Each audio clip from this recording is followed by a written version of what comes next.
children of all ages. Welcome to Robert Sports Show. I'm your host, Robert. 2018 Elimination Chamber review. Overall, very predictable, I thought, for the most part. We had pre-show match was Lil Gallows and Carl Anderson versus Bo Dallas and Curtis Axel. Gallows and Anderson won. Didn't see it. Didn't rate it. First match of the card, we had the Raw Women's title on the line in the first ever Women's Elimination Chamber match. We had Alexa Bliss defending her title versus Sasha Banks, Mickie James, Mandy Rose, Sonya Deville, and Bayley. Sonya Deville and Bayley started it. I thought it was fairly good. Lasted 29 minutes. We had, a couple spots. Mickie did it off the top of the pod on the Sonya Deville. Alexa Bliss climbed up the side of the chamber to get away from Bayley and Sasha. Sasha ended up turning on Bayley. The three, Sasha, Bayley, and Alexa Bliss, were on top of one of the pods, and Sasha took Bayley out. Basically, Bayley ended up getting pinned by Alexa. The order of elimination was Mandy Rose was first, followed by Sonya Deville, followed by Mickie James, and then Bayley, and then Alexa Bliss ended up pinning Sasha. Alexa Bliss did this DDT off the top of the turnbuckle where she got the pin. Bliss also did a twisted Bliss off the top of a pod, which was kind of cool to see. I thought the women did well in it. One notable change it looked like to the chamber based on previous chambers. The grading around the ringside area was all mats. So you're like, okay, they either one did this to protect the women, or two, they did this to protect the superstars 42 days before WrestleMania. So Alexa Bliss ended up retaining her title in the first ever Women's Elimination Chamber. Mandy Rose has the history, everyone, I'm going to check what word to phrase that, to be the first woman not only eliminated in the first ever Women's Royal Rumble match, but the first ever woman eliminated in the first ever Women's Elimination Chamber match. That distinction. So, Alexa Bliss did a little promo after, and basically says no one's better than Alexa Bliss. So we're like, okay.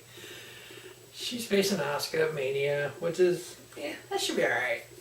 Asuka definitely wins, so we'll see. Next, we had the Raw Tag Titles. I'll give it 4 stars. I thought it was a 4-star match. Next, we had the Raw Tag Titles on the line. We had Titus Worldwide versus The Bar, because they don't just raise the bar, they are the bar.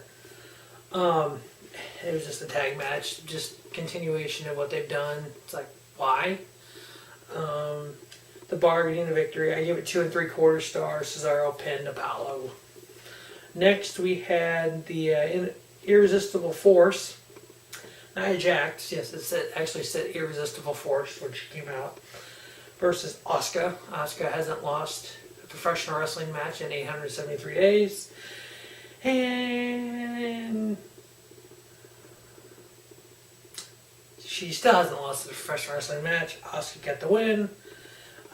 I gave it 2 3/4. It was like 8 minutes. You could see they're building Nia up a little bit more to be this beast and carnage type person. She ended up putting Asuka through the timekeepers area, kind of a shorter block. They showed Alexa Bliss in the back watching and then smiling when Nia did this. And as we all know, Alexa Bliss will use someone to get something she wants and then kicks them to the wayside. So it looks like she's trying to use Nia to take out Asuka before Mania, and then after Mania, when Asuka beats Alexa Bliss, we'll see a Nia Jax Asuka Bliss feud, or Alexa Bliss feud. Next, we just had a continuation of crapping on Bray Wyatt. We had the Woken Matt Hardy versus Bray Wyatt, and like I said in the preview, Matt Hardy was going to get the victory. I gave it 2.5 stars. This is the 4th match between Wyatt and Hardy Hardy won, so we'll Imagine having some type of gimmick on it at a pre-show match for WrestleMania. Next, we had the Ronda Rousey contract signing, which was quite intriguing. You had Kurt Angle out there, Triple H out there, Stephanie McMahon out there, Ronda Rousey. Ronda looked a little green on the mic. You thought they would have scripted the shit out of this for her, but they really didn't. But you had Kurt just saying stupid shit, saying shit to Triple H. Well, then you say WrestleMania, blah, blah, blah. At WrestleMania 21, which was 31, he corrected himself. And then the best line was, well, didn't you also say, Trip, that now that we signed Ronda Rousey, that we own the bitch? Straight up, Kurt Angle said that. Trip tries to get him out of the ring. Of course, that kind of pissed off Ronda Rousey. She did she kind of an angle slam suplex looking on Trip through the table in the ring. And then Steph just, oh my God, she just slapped the shit out of Ronda Rousey, which, Ronda Rousey's going, whatever. And it wasn't like it was, you could see it was for, Ronda's just like, go ahead, do it, bitch. And wham. She got her good.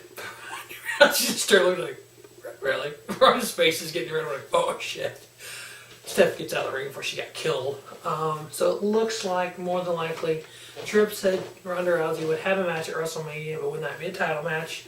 So my prediction there was wrong. Okay, that's cool. Looks like now possibly a mixed tag match. I could see Kurt Angle teaming up with Ronda Rousey versus Triple H and Stephanie McMahon, and then maybe throw a stipulation on it. If Angle loses, he's fired or something like that. It's the first comment. So we'll see where that goes, but Ronda Rousey is officially signed with WWE. So we'll see how that works out. And then we had the main event, the number one contender, Elimination Chamber match. We had Elias versus Braun Strowman versus John Cena versus Roman Reigns versus The Miz versus Finn Balor versus Seth Rollins. The first time ever we had a 7-man Elimination Chamber match. The King of Soft Style, The Miz, started along with Finn Balor and Seth Rollins. Strowman eliminated all three of them. Seth Rollins spent 37 minutes in this match, which was amazing after a 65-minute match on Raw. And something I noticed on was pointed out to me on social media. There's a picture of Seth Rollins. One match, Monday Night Raw, 65 minutes. Brock Lesnar, 1 year, 62 minutes. Enough said there. Like I said, the winner of this goes on to face Brock Lesnar at WrestleMania. While Braun Strowman pinned The Miz, pinned Finn Balor, pinned Seth Rollins, pinned John Cena, pinned Elias. Elias was the second one to get pinned, and he was the last one out. Braun Strowman threw Miz off the top of a pod. Rollins did a frog splash from top of the pod onto Braun Strowman and get a 2 count. The only one that could pin and do anything to Braun Strowman in this match was Roman freaking Reigns. Are you kidding me? Why, WWE? Why? We had Roman Reigns pin Braun Strowman. Wow. So WrestleMania is Roman Reigns versus Brock Lesnar for the Universal title. Brock Lesnar will hold the title 1 year. Rumor has it Brock Lesnar will be walking away from WWE to go do some stuff with John Jones and UFC after WrestleMania. So Roman Reigns will win the Universal title at WrestleMania unless WWE adds Braun Strowman to it. One scenario that can actually make this match dealable would be maybe have Paul Heyman cost Lesnar the win and go with Roman Reigns. Would that improve it? I don't know. This match, it was alright when we seen it WrestleMania 31 before Seth Rollins cashed in. But you work a year to put Roman Reigns in a position that he does not deserve. He is not over with the fans. Braun Strowman is hot as can be right now. You should have had Strowman just wipe everybody clean on this thing and be like, whoa, the beast, you know. Hopefully they add him to the match somehow, but probably not. It'll be Roman Reigns versus Brock Lesnar. So that wrap up the Elimination Chamber review, excuse me. Stay tuned to our Sports Show. If you're a NASCAR fan, for the Pennzoil 400 preview coming this week, and for the road to WrestleMania. As always, thanks for watching the Robert Sports Show. Don't just have a great day, have a spiffy day. Robert Sports Show, your YouTube leader in sports talent content.